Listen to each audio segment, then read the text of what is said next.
Are you considering joining full-time RV life? Are full-time RVers always on vacation? What do you do all day? Well, today we're going to answer some of those questions. And I'm going to tell you right now, it's not a perpetual vacation. And especially if you have an RV channel like us, that does add another element, or if you're working full-time from the road. So today we're going to take you throughout our day, show you exactly what we do all day when we're not out exploring, and along the way we're going to do something that I've never done before right here in the RV. We've been up for a very short while. This is why you get me all glamorous and first thing in the morning. And we are both working on our second cup of coffee. So nothing happens in this house before the coffee button gets pressed. Nothing. After that, both of us have a seat at our computers and we really get started. Questions, emails, I'm working on videos, and then we probably work on that for a couple of hours. We've been trying to do better about getting a workout in, and especially since we met up with our friend Chris, who is from Iron Irene Travels, and then she also has her fitness channel, and she really turned us on to the bands, and I am loving the bands. Yeah, nothing like kicking your own butt using some rubber bands. Those that have used bands before know that the band that you get does make a difference. These are very small, lightweight. They don't take up a lot of space. You can throw them in your bag. You can take them to a hotel. They are in a bag. Well, I meant your suitcase. Yeah. So that's what I like about them. So really, she eliminated so many excuses for us. I'm really glad because I really needed it. I need some buff arms again. I mean, come on. And these are just the bands that she uses. So we used them with her when she was teaching us proper technique. And I like orange, so it's a win-win for me. Now, what she did when she introduced us to the bands is try to help us remove anything that would inhibit or prevent us from working out. You know, she had some nice terms for it. Really, for me, it's excuses. So we got rid of our dial-a-weights, our heavy weights we've been dragging around for 5 years. We unloaded those. We still have the TRX. I don't know if we'll keep it. We may unload that too, because the barrier with that one is finding a place to hook it up. And, you know, when Phil's on it and we have it hooked up to the back ladder, we can really see the flex of the fiberglass. So we're worried about the ladder or the fiberglass messing up or whatever. So, you know, we have all these barriers to exercise, and for every barrier she had a solution. So we're doing her workout right now. If you want more info on how to get healthy, you know, living in a small space, whether it's an apartment or an RV like us, she has a ton of tips, so I'll link her down below. So my arms are jello right now, and I'm going to blame Chris. Yeah, and to sum it up in a nutshell, if you want your ass kicked, get a hold of her. Yeah. Because she didn't pull any punches. She'll tell you if your form sucks. I mean, in fact, one time Stacy was doing something and she looked at her and she goes, yeah, don't do that. So she's straightforward, but she knows what she's talking about. And if you ever come across Chris and Aaron and you talk to them about fitness, look directly into her eyes. You see the passion. So that's what we loved about her.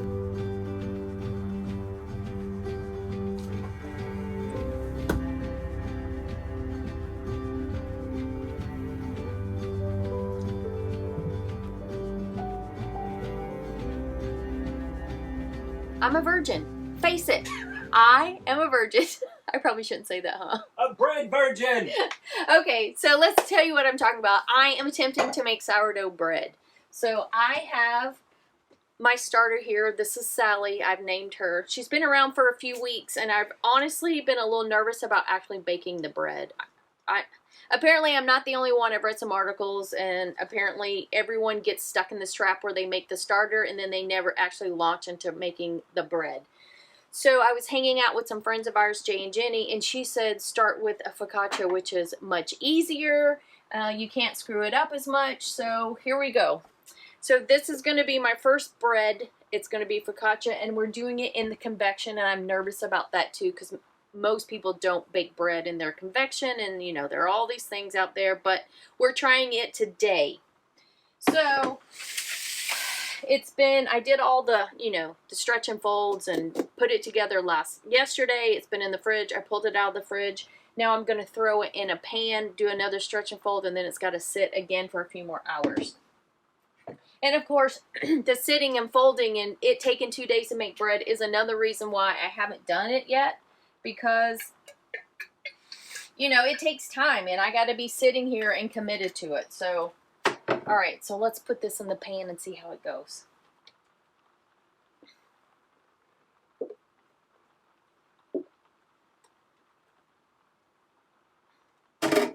Alright, so I'm going to do the stretch and fold like it says.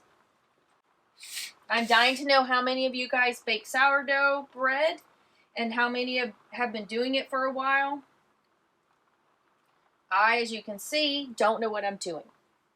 So right now, I'm just stretching it out here in the pan.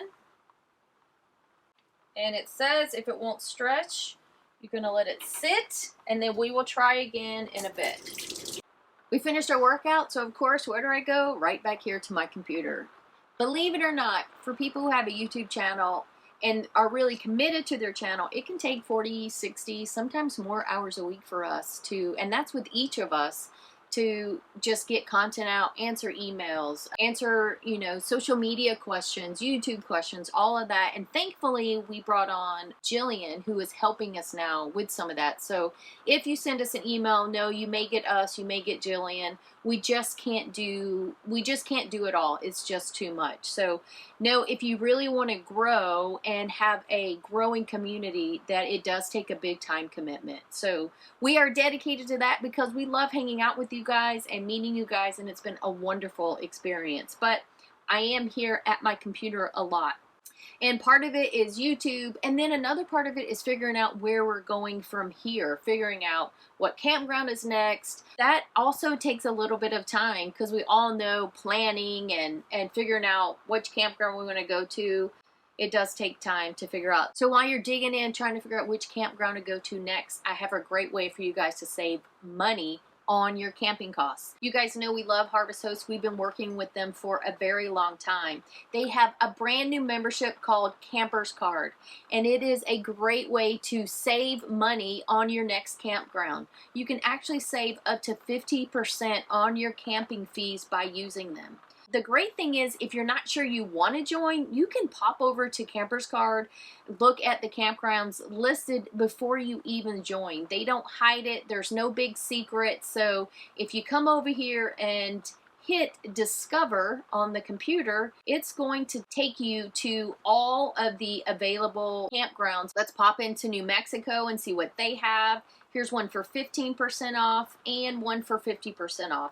So as you use this throughout the year, you're going to get back what you're paying for the membership and more. Campers Card currently is in 47 states, and it's also in Canada for all of our Canada friends. So I am thrilled that they launched this. I'm really excited to see where this is going to go. So thanks Campers Card for sponsoring this video. We are thrilled we get to share this with you. So hop on over to camperscard.com and you can check out all the campgrounds they currently have listed. Use the link down below so you can save today. As soon as I got started with lunch, my counter space was gone. And I just want you guys to see who's helping me cook lunch right now.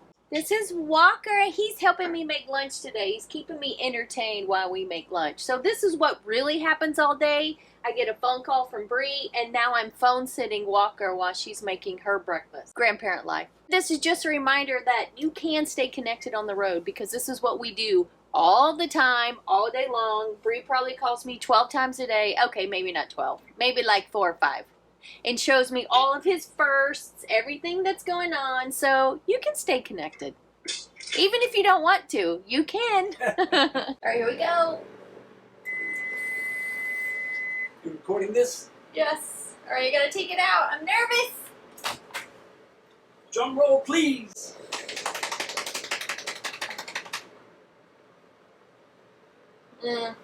What's it look like? It's a total dud. Why is it a dud? It didn't rise. It looked like it rose to me. No, It rose. I don't know. It should be much thicker. Looks like, I don't know. It's not very brown though. I should probably put it in a little longer. How thick is it? Not very.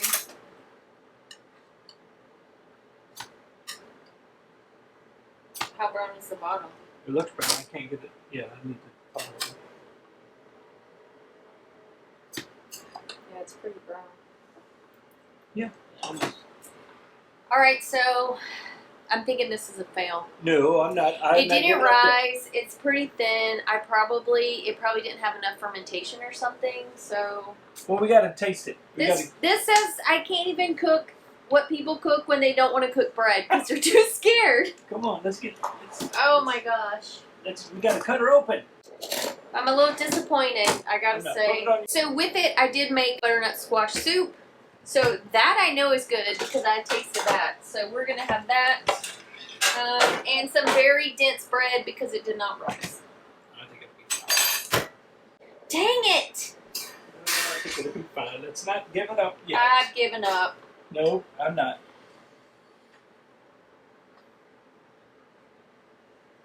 Yeah. That's a very... Yeah. It looks like it cooked uneven in there. Well, it's because it didn't rise. That's the problem. It should have risen. It didn't rise. It should be like this. Really? Yeah. Don't you remember Jen's bread? How high I thought it was thinner. No, it should be much higher than that. Can we cut it open a piece? Well, we can cut it, but it's probably not going to be good. Put some butter.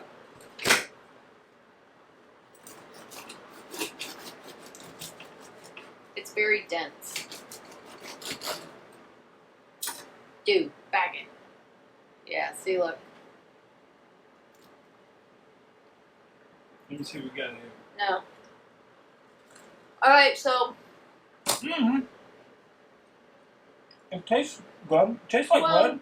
Yeah, but. Mm-mm. So this is a fail. No. It does have good flavor, but it's very dense. It's kind of thick. I don't know. I guess I gotta try it again. Oh yeah, we're doing this again. This is good. I'm thinking maybe when I mixed my starter with the flour, it wasn't at its peak yet. Like maybe I didn't let it proof enough, rise enough before I added it in to mix it.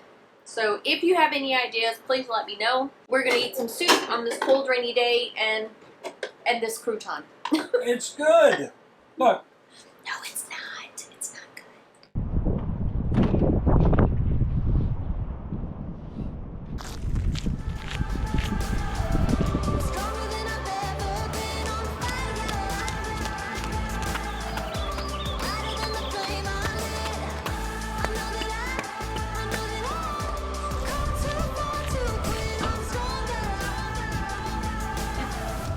After yesterday's fail, I will not be deterred. So we are going to refeed our sourdough starter, and I'm going to control for a few things. My water temperature, and I'm going to make sure my starter has risen more than doubled and is at its peak whenever we try the focaccia again. So let's feed her. All right, so I've added 50 grams of flour, 50 grams of water to my starter. I'll stir it up. All right, I'm going to mark my sourdough so I know exactly where it starts. Some people use rubber band. I'm trying this little white marker. Dry erase pen. So easy peasy. All right, so let's get this thing fermenting and see if we can't try this again tomorrow. Part of having an RV is you have to take care of items that just pop out of nowhere and need to be replaced. Like my kitchen sink light here. As you can see, it's on right now, but it's flickering. So I've got a new one to replace it with. My buddy Scotty picked me up a couple when he was at Red Bay a couple months ago. So it should be a pretty easy swap. Famous last words. The two wires are connected to the white and yellow under the cabinet. So this should be a pretty easy cut and crimp. All right, 12-volt switch by the door is off. And I got to tell you, me and electricity just don't get along. I do not like it one bit. There it is. The old one is out.